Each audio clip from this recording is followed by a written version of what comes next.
Maumivu ya tumbo, kiungulia kisichoisha, kichefuchefu au tumbo kujaa gesi mara kwa mara kwa wengine huchukulia kawaida.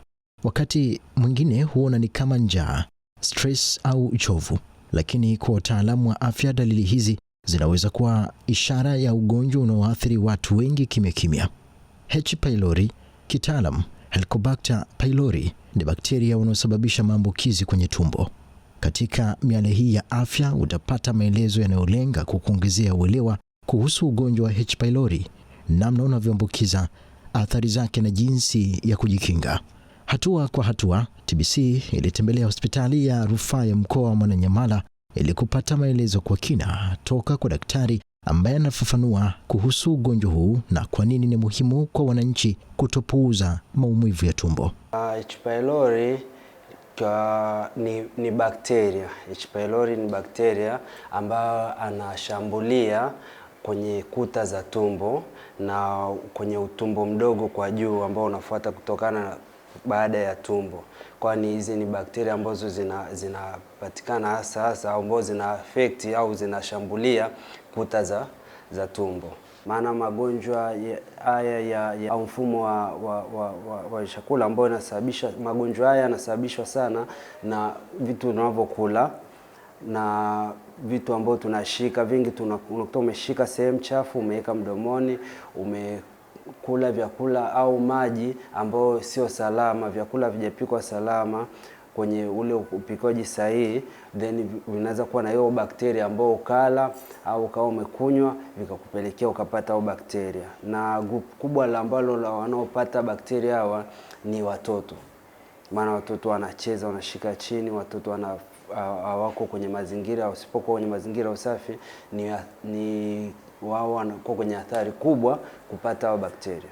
Kwa H. pylori, dalili ambazo mtu akipata, kwanza H. pylori na mtu anakaa nao muda mrefu. Kwa hiyo mtu anaweza kuwa amekaa nao zaidi ya miaka bila kuona dalili zozote. Sawa? Na lakini pale dalili zinapojionyesha unakuta mtu anapata maumivu ya tumbo ambao kama anaungua. Wengi unakuta juu ya tumbo la juu maumivu yanakuwepo kama anaungua. Kwa maumivu hayo anapata tumbo kujaa gesi, anapata anacheua sana. Hizo ni kati ya dalili ambazo zinampata mtu ambaye anakuwa na H. pylori ambao sasa imeshaanza kuonyesha dalili. Kwa watu wengi huwa wakishaziona hizo dalili, wengi wao wanapuuza, maana zinakuwa ni dalili za kuvumilika. Sasa ukizivumilia bila kwenda kupata matibabu sahihi au kupima kujua kweli kama una hiyo infection au mashambulio au hizo au bakteria, wengi wanapata madhara makubwa ambao ni kama kupata vidonda vya tumbo au mfumo ukuta wa tumbo kuvimba ambao tunaita kwa kitaalamu ni gastritis. Ambao kwa wengi ambao wanakuja hapa wanakuja na hivyo vidonda vya tumbo ni baada ya kuwa na hawa bakteria kwa muda mrefu bila kutibika. Kuna kipimo cha kupumua cha pumzi tunaita breath test. Kipimo ambacho tunakitumia sana kwenye vituo vyetu ni kipimo cha choo. Maana wale bakteria wanapatikana kwenye mfumo wa chakula, ukienda kutoa haja kubwa inapatikana. Kwa hiyo tunatumia choo kupima kuangalia wale bakteria. Kwa hiyo tukiwaona kule ndo tunaweza confirm kwamba huyu ana ugonjwa huu. So kwa watu ambao watapatikana na ugonjwa huu wa H. pylori unatibika. Pata tu mapema kabla hajapata hizo madhara makubwa, unatibika vizuri. Na kwa sababu ni bakteria tunawatibu kwa dawa ambazo tunaziita antibiotics. Hizi zinamtibu kabisa, zinaondoa kabisa hao bakteria wakifuatilia dozi. Huwa dozi inaanzia siku 14 ni standard ambao baada ya hapo then atakuja kupewa muda wa kurudi kuja kupima kama wameisha. Wengi huwa hawafuatilii dawa vizuri, na kwa sababu ni dawa tatu zinachukua kwa wale ambao wamegundulika wanayo. dawa aina 3 then ambazo wanatakiwa watumie kila siku kwa muda wa hiyo siku 14 bila kuacha, ambao sasa hii inapelekea wengi kuishia njiani au kukosa labda fedha ya kumalizia dozi. Ndio maana unakuta wengi wanakuwa na hawa dudu kwa muda mrefu bila kutibika. Maana hivi vijidudu au bakteria wanaenda kula ukuta wa tumbo, ambao sasa ukila ukuta wa tumbo, ile tindikali ambayo inazalishwa tumboni kwa ajili ya umeng'enyo wa chakula inaenda inachubua pale palipoliwa na wale bakteria. So vyakula ambavyo vinaongeza tindikali kwenye tumbo inabidi yaache. H. pylori huambukizwa zaidi kupitia njia gani? Uchafu ndio imekuwa ni sababu kubwa, ambao ukiwa mtoto au mtu mzima kula chakula kwa usahihi, kimeandaliwa kwa usafi, maji yameandaliwa kwa usafi, umenawa mikono, umetoka kujisaidia, umenawa mikono vizuri, yote unaweza ukaepuka magonjwa ya mfumo wa chakula pamoja na H. pylori. Ili kufahamu kiwango cha uelewa wa jamii kuhusu ugonjwa huu, tulizungumza na wananchi mbalimbali. Je, wanaofahamu kuhusu ugonjwa huu wa H. pylori? Jina langu ninaitwa Emmanuel Sanare, nipo hapa Makumbusho, mfanyabiashara mdogo. Kwa kusema kweli, huo ugonjwa wa H. pylori sijapata kusikia, labda niseme neno geni kwangu leo. Hapa ni na washauri tu watumiaji wenzangu tu tunaona mikono vizuri kwa maji safi na salama, utumia sabuni. Kama ni kula vyakula vya moto ambaye tuna uhakika navyo, tusiwe tunakula vitu ambavyo vya kuokoteza barabarani. Sisi jamii yetu huwa tunapenda sana kula vitu vya moto. Jamii yetu ya Kimasai tunapenda kula vitu vya moto. Kwa mfano tunakula nyama tunakula vitu vya moto, japo nyama yetu tunayokula sisi hivi vizuri inakuwa mbichi. Sana ndio maana tunapenda sana kutumia dawa za asili. Kwa sababu tunajua tukila hivyo lazima tuumwe maradhi ya madogo ya kuambukiza kama ya tumbo mnavyosema. Na sisi mkuta Masai labda amekunywa supu siku 2, siku ya 3 lazima atumie dawa ya asili. Ukimkuta hajatumia basi atakuwa yupo mbali na hizo dawa au hajapata kwa muda au labda ameziacha tu mahali. Lakini huwa tunatumia dawa kama hizo. Japo kwa kwetu kwa jamii yetu ya Kimasai usafi ni mdogo sana, ila tunatumia dawa za asili kwa ajili ya kinga ya miili yetu. Ninawashauri tu tunazingatia usafi sana katika ulaji. Makuli yetu tunayokula tuzingatie usafi, na katika unywaji wa maji tunywe maji safi. Japo maji kule kwetu sio masafi sana, sio salama, kwa sababu mara nyingi sana maji ni ya mtaroni. Kwa hiyo unajikuta tu mtu unaenda unakunywa maji mtaroni pale. Ili ndio hivyo, Mungu anasaidia, ila na washauri tu tuzingatie usafi. Jina langu naitwa Sam Masai. Mimi niko Makumbusho, mfanyabiashara ndogo tu. Hiyo kwa kweli mimi sijaisikia. Sija kuumwa tumbo la kawaida tu, ila sija kuumwa ile tumbo la kunishika kabisa. Na nazingatia nanawa mikono kwa wakati, nikiwa nakula, nikiwa nafanya chochote lazima ninawe mikono kujiweka sawa na afya yangu. Mimi na washauri tu wale ambao hawajaumwa na ugonjwa huo wazingatie usafi, mradi kuepuka kuumwa na ugonjwa huo. Sijawahi kusikia hata siku moja. Wateja wangu nawazingatia na wanaisha mkono. Alafu wazingatie usafi, wawe wananawa mikono kabla ya kula kitu chochote kile. Wananawa mikono safi, alafu ndo wanaendelea na kula. Na wafanyabiashara wenzangu pia na washauri na wao wanajitahidi kuwa na maji kwa ajili ya kunawa mikono wateja wetu.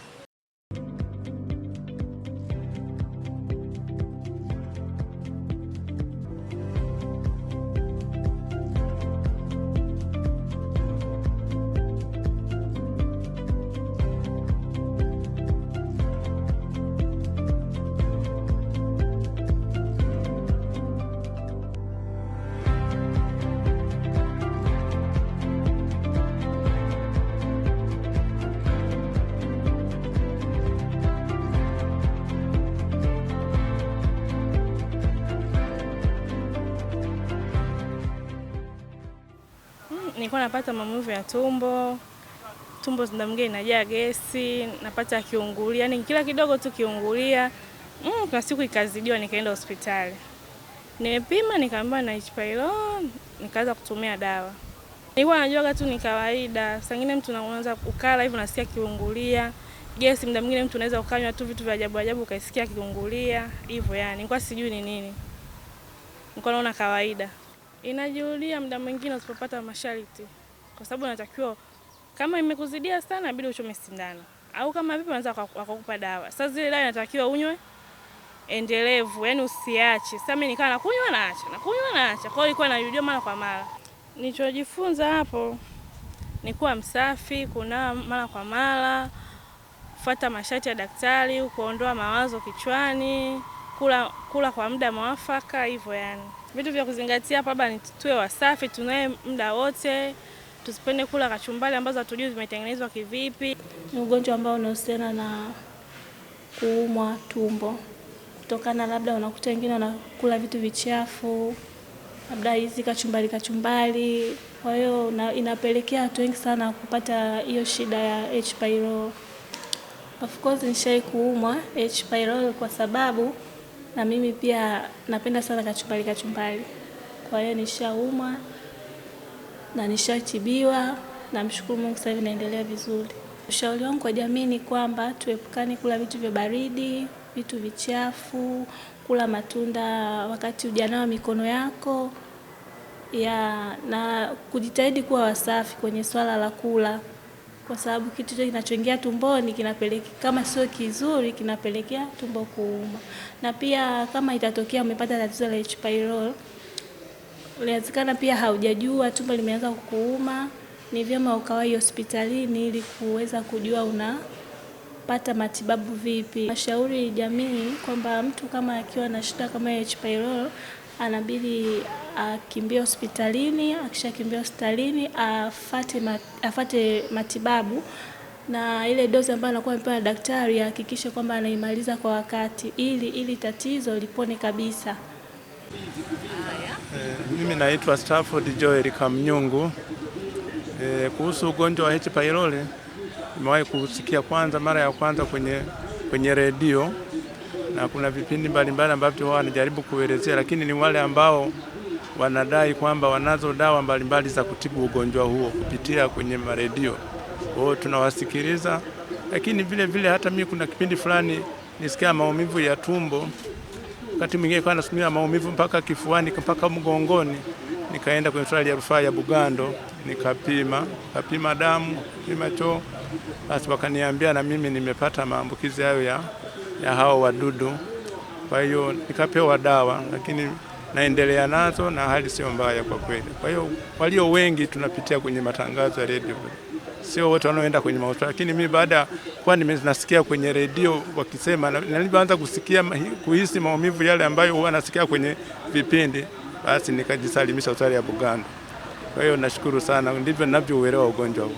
Lakini vile kuna utaratibu, alinipa fomu yenye utaratibu wa milo ya kutumia ili kusudi ili tatizo niweze kulikontrol vizuri. Kwa hiyo wanazo fomu pale Bugando niliwahi kupewa na Daktari David akisaidia na Daktari Paulina, ambao kwa kweli muda mwingi wamekuwa wakituhudumia wagonjwa wenye matatizo hayo. Ni kujitahidi sana kila kitu ninachokifanya kiwe kisafi, hasa kuanzia maji ya kunywa. Mara nyingi wanatushauri tuyachemshe, na kama huko kwenye mazingira ya safari ni vizuri ukatumia hata maji ambayo ni special kuliko kunywa maji kienyeji, maana maji yanakuwa na wadudu wengi wa aina mbalimbali. Kwa hiyo tahadhari na kuwa wasafi kwa kuzingatia viwango ambavyo unafikiri na wewe mwenyewe ukijiona kwamba hiki ninachotaka kula, hata kama ni chungwa au ni tunda lolote umelipata, sio kila maji tunaweza kusafishia. Hapana, utafute maji ambayo ni safi. Jitahidi hata usione gharama, chukua hata maji ambayo yako special, usafisha lile tunda uweze kulila na uweze kulinda afya yako. Kwa kweli, ni kweli wanatupa elimu hiyo ya kutosha. Mimi labda ni kutoa wito tu kwamba kwa kweli tusipofanya usafi, gharama tunazokuja kuingia zinakuwa ni kubwa, kwa sababu matibabu na dawa zake kweli zinagharimu hela nyingi. Kama hauko kwenye mfumo wa bima ni shida kabisa.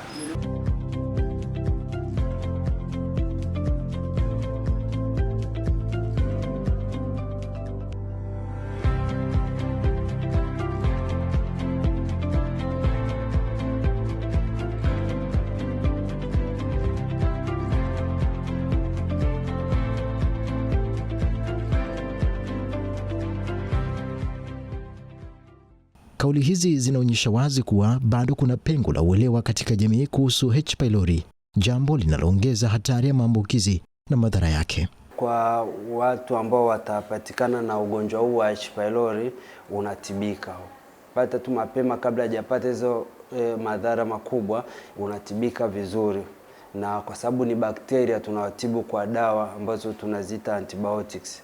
Hizi zinamtibu kabisa, zinaondoa kabisa hao bakteria wakifuatilia dozi. Huwa dozi inaanzia siku 14, ni standard ambao baada ya hapo then atakuja kupewa muda wa kurudi kuja kupima kama wameisha. Au bakteria wanaenda kula ukuta wa tumbo, ambao sasa ukila ukuta wa tumbo, ile tindikali ambayo inazalishwa tumboni kwa ajili ya umeng'enyo wa chakula inaenda inachubua pale palipoliwa na wale bakteria. So vyakula ambavyo vinaongeza tindikali kwenye tumbo inabidi yaache, au vyakula vyenye asili ya tindikali inabidi ndo aache. Vyakula kwa mfano pilipili, hizi vyakula vyenye matunda ambao kama machungwa, limao, haya yanakuwa kwenye asili ya tindikali. Pia kuna yale kama maharage ambao huwa yanazalisha tindikali. Kwa hiyo yote yanasababisha mtu anabidi apunguze au aache kipindi hiki kwenye matibabu yanaendelea. Ni kama magonjwa mengine yote ya mfumo wa chakula, kinachohitajika ni usafi. Sawa, usafi kwenye kuanza mwenyewe, kwenye kunawa mikono kabla na baada ya kutumia choo, kabla ya kula, baada ya kula. Kwenye kuandaji wa chakula lazima uwe msafi, lazima uhakikishe chakula kimeiva vizuri. Kwenye utumiaji wa maji, usichukue tu maji bombani ukanywa, lazima uhakikishe yamekuwa ni salama, aidha umechemsha, kuna dawa umeweka au umenunua ambayo ni maji salama ukatumia. Hiyo inaweza kuwa ni vitu ambavyo vinaweza kusababisha usipate hawa bakteria. Kwa ugonjwa huu wa H. pylori ni ugonjwa ambao unatibika. Hawa bakteria wanatibika kupitia dawa ambazo kabisa tunazo hapa. Kwa ni msingi pale ambapo unaona dalili hizo, kuwahi hospitalini then upate matibabu sahihi na ufuatilie dozi kwa kulingana na muda uliopewa na muda ambao utakambao urudi kuja kufanya, lazima urudi ili uhakikishe kabisa kipindi hiko umeondokana na hao bakteria. Maana watu wengi wanakuja na ile kwamba mimi ni mgonjwa tu wa vidonda vya tumbo, mimi ni mgonjwa wa aina hii, lakini yeye amejizoelesha kwa sababu mwanzoni alikosea kwenye matibabu, alikosea kwenye kufuatilia dozi na kufuatilia matibabu kwa daktari alivyomwelekeza, au alichelewa kwenda hospitalini. Badala dalili kuwa nyingi ameziona akazipuuzia, au akatumia dawa za mitishamba. Wengi wanaenda mitishamba na umwa tumbo mimi wa muda mrefu then anashindwa. Kwa hiyo bora tukishaona dalili, ukiwa na wasiwasi, unaona kabisa mimi tumbo laniuma kila siku, unaenda kwa hospitali, kituo cha karibu ulichonacho. Wakishakupima wanakuambia una hii H. pylori, fuata maelekezo na fuata dozi kwa usahihi, then utapata matibabu na kitaisha kabisa. Kwa ujumla, H. pylori si ugonjwa wa kubeza, ni tatizo la afya linaloweza kudhibitiwa na kutibika endapo jamii itapata elimu sahihi, kupima mapema na kufuata ushauri wa wataalamu wa afya. Makala haya ni ukumbusho kwetu sote kwamba afya ya tumbo ni msingi wa afya ya mwili mzima. Maumivu ya tumbo yasipuuzwe na usafi wa chakula pamoja na maji uwe sehemu ya maisha yetu ya kila siku. TBC1 itaendelea kukuletea elimu ya afya kwa lengo la kujenga jamii yenye maarifa, kinga na maisha yenye afya bora.